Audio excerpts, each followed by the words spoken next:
Hello beautiful YouTube family, I hope you're all doing so well post eclipse portal being on the other side of a massive rebirth, which I feel like since the start of the fire horse year up until even now we are still shifting, transforming, renewing, alchemizing,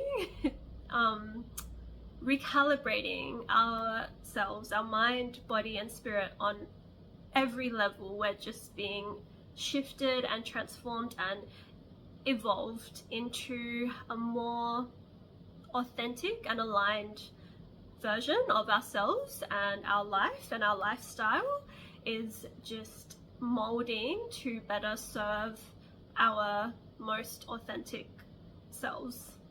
And it's kind of like the clarity and the wisdom and the insights now and the calm is starting to unravel after the storm of the eclipses.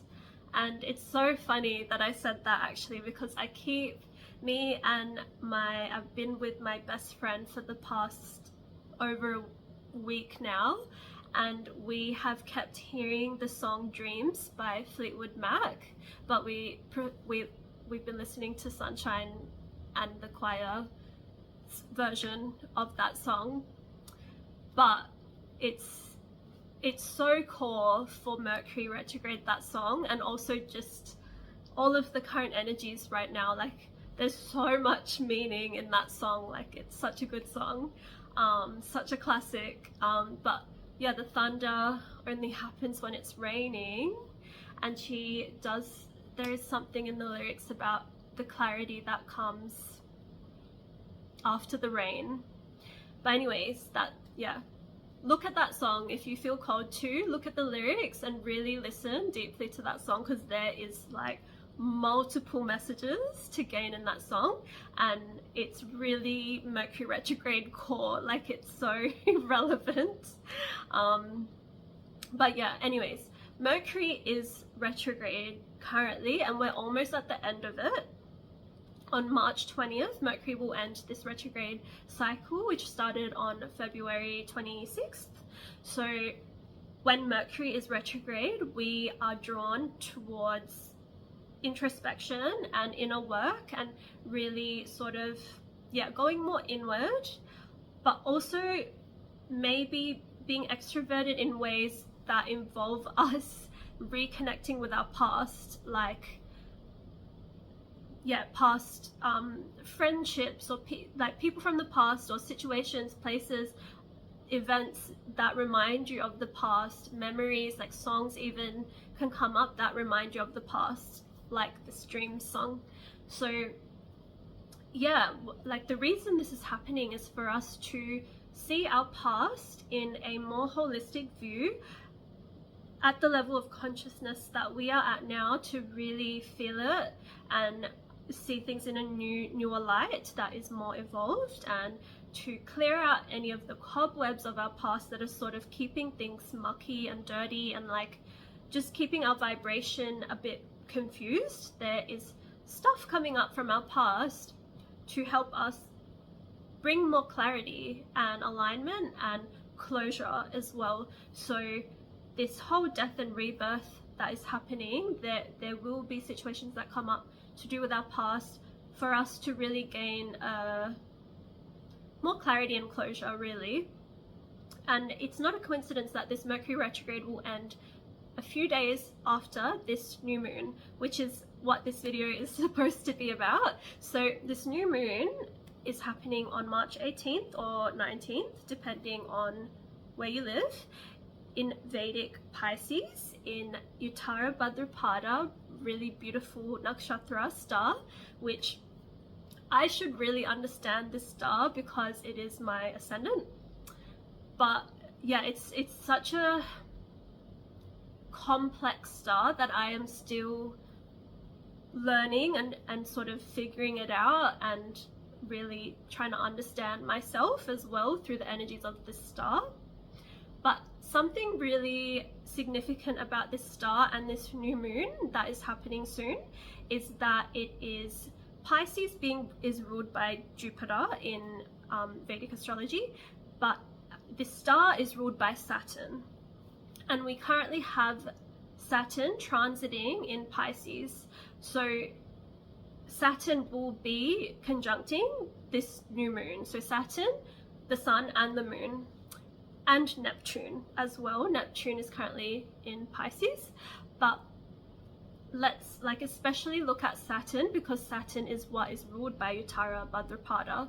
So Saturn is actually a star that is really not very Piscean in nature. It is really logical and practical and realistic, and wants you to be super grounded in reality and grounded to truth and what truly matters and what is important. And that means cutting out all the bullshit that doesn't serve you, and that requires having really strong boundaries. It requires being disciplined and devoted to your craft and what is truly important to you. And there's things like devotion with Saturn, like consistency and like overcoming setbacks and hurdles and delays that real life does throw at you. Like when you are really dedicated to something, you will get tested. You will always be like, every level that you move up, just like a video game, life is literally like a game. Like every level that you move up, which is what this energy with all of the eclipses and this since this fire horse year started, we've just been like being really asked to, in some cases forced to, level up our lives. And that requires new levels of obstacles as well, and things that will sort of try and test us and interfere with our path. But as we level up, we also get stronger and more able to discern and more able to just overcome those obstacles with the strength, the discipline, the dedication, the discernment, and all of this power that we hold, and which this power has always been within us, but this leveling up that's been happening has just been reminding us of that truth and power that we hold. Pisces being ruled by Jupiter is also actually quite significant, because Jupiter recently went direct on March 8th in Gemini. So Gemini is also, like, Jupiter in Gemini is also aspecting this new moon. And so there is this Jupiterian wisdom that is coming up. It's a bit of a harsher aspect, which means what is coming up at the time of this new moon, if we make space to really listen to our inner guidance, the wisdom, the clarity, the insights, and the discernment of truth may not be so easy to see or hear, but it will be necessary. And Jupiter wants us to really have that bird's eye view of our life. And this tends to happen when a planet like Mercury has been retrograding. We are sort of having a broader view of our story, of if our life were a storybook, we're sort of going back to the start and rereading it and seeing the mistakes that we've made. Maybe there's been some like writing errors, or there's been some things in our story that doesn't make sense, or that is just really not something you want to hold on to anymore. And it's not about pushing things away, it's just about integrating and really accepting these parts of yourself, which are your shadows of your life, or whatever is coming up. Could be about yourself, could be about others, could be about like a situation, could be anything. It's about like really just integrating it, accepting it, feeling through that, seeing it in the most wisest, highest point of view, which is not judging yourself or judging anybody actually, and not being attached to any of it, and then you can sort of release it. It's not as big of a deal. You can just sort of let it go. Pisces is such a psychic and intuitive sign. It is the last sign of the zodiac, so it just like carries this really old soul wisdom of life. So this is a time where we can really connect with some deep ancient wisdom of our soul if we open up to the energies. And it's a really powerful time to fast if you feel called to. I feel like, especially because this is the first new moon post the eclipse portal, and just before Mercury ends its retrograde, it's a really powerful time to just have a clean, pure vessel. But obviously, like, I don't know what's going on with your body, and like fasting may not be the right thing for you to do. Like, follow your intuition and listen to yourself and your soul and what you need to do. But I recently listened to a podcast, the Know Thyself podcast, and this Dr. Mindy, I can't remember her last name, but she talks about fasting, and also like I think the last hour is about women and our cycles and fasting for women. And I cannot recommend this podcast enough. I've been talking so much about it to people around me. It's such a powerful podcast and it's inspired me so much. I'm going to link it below, but I honestly think this podcast is really helpful for men and women, because men need to understand how women's bodies work as well. And women, most of us don't understand how our bodies work and the way our cycles work and our energy levels and our hormones. We haven't been taught this very essential information that will help us reclaim our power. And of course, society doesn't think that it's important to teach us these things because they want to disempower us. But that is another subject, but I will link that video below, because yeah, it's just, I think that it's really on brand with the energies right now of really reconnecting with the wisdom of your body through something like fasting is so powerful right now, because there's so much wisdom that is available to us right now, and so much energy to gain from the planets and all of the astrology. This star Uttarabhadrapada is connected to the ocean, to the deepest depths of the ocean, which is where the deity Ahibudnya lies, and it is so symbolic of the wisdom of these untouched parts of the ocean. Like, we don't know what lies underneath the ocean, but this star does. It contains the wisdom there. So it's like very kind of like otherworldly knowledge. I have this conspiracy that the ocean leads to outer space. I truly believe that, because the creatures like the octopuses and the fishes and like things that live in the ocean, they look alien, they look so otherworldly. And yeah, if the deepest depths of the ocean haven't been uncovered, like, how do we know? Like, that could be true. It could lead to outer space. But that's just, this new moon is the perfect time to dream bigger than you ever have before about your life, about your ideal life, living as your highest, most authentic self and to your highest and fullest potential, and how you would, think about and ask yourself and write about it, talk about it, think about it. Like, how will you show up? How will you look like? How will your day play out, like, on a day-to-day basis? How does your home look like? How do you walk? How do you talk? How do you interact with people? And what is your life? What is your lifestyle looking like as your highest self, your most authentic self, at your fullest, highest potential? Because Pisces, and Neptune also being conjunct this new moon in Pisces right now is also bringing this super dreamy, visionary, psychic, intuitive, romantic, creative, artistic, all of this beautiful, loving energy to this new moon.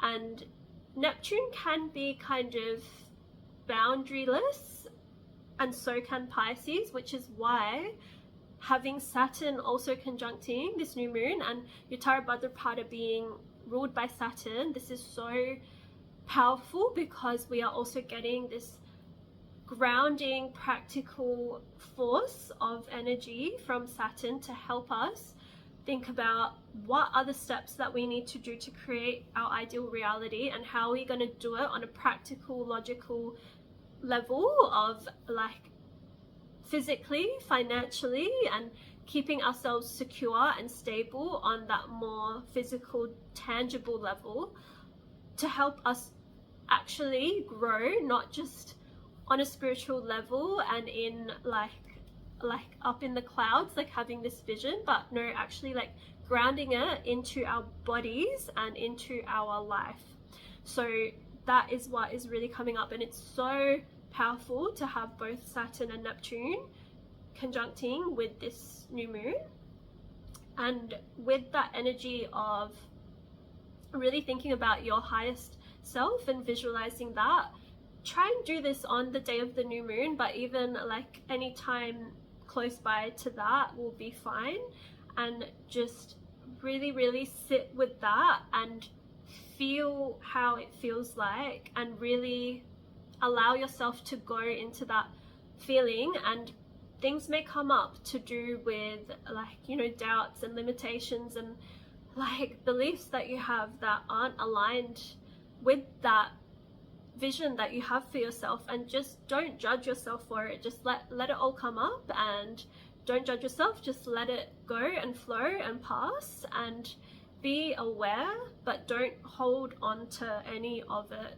And just know that this is a time that is coming up now for clearing, massive clearing. I forgot to mention that Saturn also rules karma, so there is karmic clearing taking place to realign us and recalibrate us. It's been happening, and like especially since the eclipses started on the 17th of February, and also this powerful fire horse year which has started. It's also like now we're really well into way of this number one year, which number one, like we are number one, we are the creators of our reality. And this is what like visualizing and meditating and making space to align with our most authentic reality and our authentic selves and our lives is so crucial. And this is why Mercury retrograde actually happens, I believe, is because it's like our batteries literally slow down during Mercury retrograde, because we are asked to not be doing so much in the physical world. We're being asked to slow down and be more like yin energy, and more slow and receptive and contemplative and introspective and reflective. And it's a necessary part of the phases of the planets, because if we were to go full speed ahead, like the fire horse year is full speed, like fire and horse energy is so fast. If we're at that level the entire year, we will get burnt out. And Mercury retrograde is wanting for us to reflect on if we have been burnt out, and if we have been like using our energy in ways that are not sustainable. And because this planet Saturn is really like a big part of Saturn is consistency and being devoted and dedicated to what is truly important to you, to your true life path. To be consistent requires having consistent energy, and if you're getting burnt out, that's like on a graph, it's like hitting a peak and then crashing down, whereas you want to be like on a line, like being stable. So that's something to reflect on as well with this new moon, is how can you be more stable and secure and grounded while still dreaming really, really big and reaching really high for your goals and your dreams and all of the things that really matter to you. So I hope that you all have a really, really powerful, uplifting, enlightening new moon. I send you all so much love, and I wish you all the deepest connection to yourself, to your soul, and to your spirit team, your guardians, your angels, your ancestors in this time. I wish for you all that divine, pure channel of connection to whoever is wanting to give you insights and guidance in this time. And I hope that and pray that you all have the discernment and the clarity and the wisdom and the faith in yourselves to be able to take all of that on, that you are going to benefit from in this time. So yeah, I wish you all the best, and I will see you all in my next video. Happy new moon, everyone.